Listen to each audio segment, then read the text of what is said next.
Well, the Socceroos squad for the upcoming friendly matches against USA and Canada has been revealed, and goodness me, we have to talk about it because there are some really surprising calls in this team that has been named by Tony Popovich. It seems like every time Tony Popovich has named a Socceroos squad, no one can predict what we're going to get. Look, the last squad that we got, I think, made a lot of people happy. There were some really exciting inclusions, some really promising young players who have been impressing just in recent months were named in that squad. And look, some big names have missed out on this team, and there's certainly some surprising inclusions in this squad.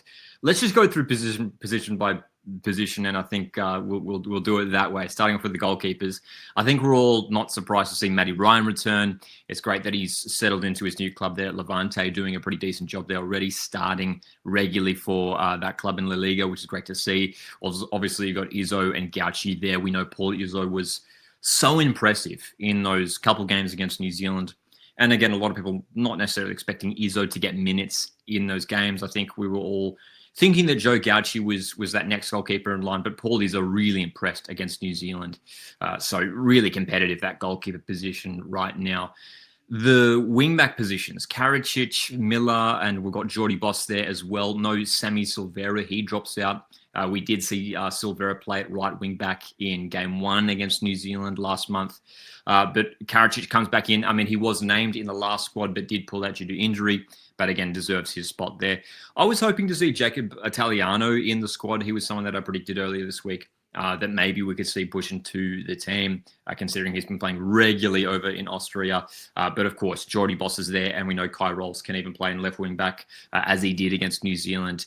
First centre-back positions, nothing overly surprising. The big change there is Jason Guerrier coming into the squad, which is maybe a slight surprise. He's someone that I'm very happy to see in the Socceroos squad. I think he's been very, very good featuring for Australia over the last year since Tony Popovich came in. He brought Jason Guerrier back into the Socceroos setup, and he's been great and versatile as well, because he's one of those players who can play at right wing back, but could also slot in at right centre back, which he has done for the Socceroos. So great option there. So it feels like those defense positions are really, really looking strong at the moment. And, hopefully Harry Sutar gets added to that group of centre backs in months to come, hopefully when he returns from injury. Centre midfield, let's talk about it, dude. Alex Robertson. I mean, what? Like, no one saw this coming. No one saw this coming. Out of all, it's so bizarre too, for so many reasons, and out of all the times to finally bring Alex Robertson back to the Socceroos, it's now when he hasn't played a game all season so far for League One side Cardiff City. He's just been returning from injury, hasn't been able to break into the squad for Cardiff City just yet. Look, partly that could be mainly down to the fact that maybe he is still recovering from this injury. But Alex Robertson, out of nowhere, named for the Socceroos with a lot of speculation in regards to who he'll actually represent on the international stage. It's great to see. It's awesome to see. It's just like, this is out of all the windows to see Alex Robertson return. I don't think anyone expected it, but he is there alongside Yazbek, Ballard, O'Neill, and Cammy Devlin. Very, very pleased to see Cammy Devlin in the squad. One of these players who has been playing very regularly over in Hearts, playing 90 minutes week in, week out, and putting in some good performances by the looks of things as well, Devlin. So I think he deserves a spot in the squad. Ryan Teague drops out. That's a prediction that, again, we talked about in our squad prediction video earlier this week. Ryan Teague, unfortunately, just hasn't really managed to break into the starting side there in Belgium. So Cammy Devlin comes in ahead of him as well.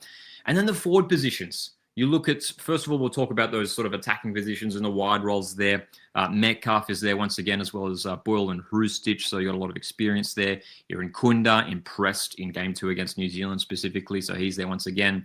Daniel Arzani returns. That's a big surprise as well. We know Daniel Arzani secured a move back over to Europe from Melbourne Victory this past off-season. Again, one of these players who hasn't really seemingly been able to break into the squad and get consistent regular minutes and really perform there in Hungary. And we know he's a talented player, Daniel Arzani. And it feels like that, like, I think there is still, I do see a future where Daniel Arzani really does perform for the Socceroos, because we know, even thinking back to the final series last season in the A-League, he was very, very, very good for Melbourne Victory. So he's a talented player. And I don't mind Tony Popovic giving him the opportunity here. It is a surprise, especially with Adrian Segic missing out. I mean, that's a big one. We know Segic, great start at Portsmouth. I think he's already scored 3 goals so far across this English Championship season up to this point. And then the striker positions. Touré's there, no surprise. Again, so good against New Zealand game 2. Duke and D'Agostino. Look, Mitch Duke, not particularly surprising seeing him come in. I think he's still in the conversation. We know that he often comes off the bench for his club in Japan, and he did play a really important role for the Socceroos in qualifying for the World Cup, and you know, his experience will help, especially someone like Mo Touré, who's a lot younger, and Touré looks like he could really be that next like long-term starting striker for Australia. So Duke could sort of almost mentor Touré there potentially as well. And D'Agostino. Nick D'Agostino, again, one of these call-ups which was just completely out of the blue. I mean, who expected Nick D'Agostino to return?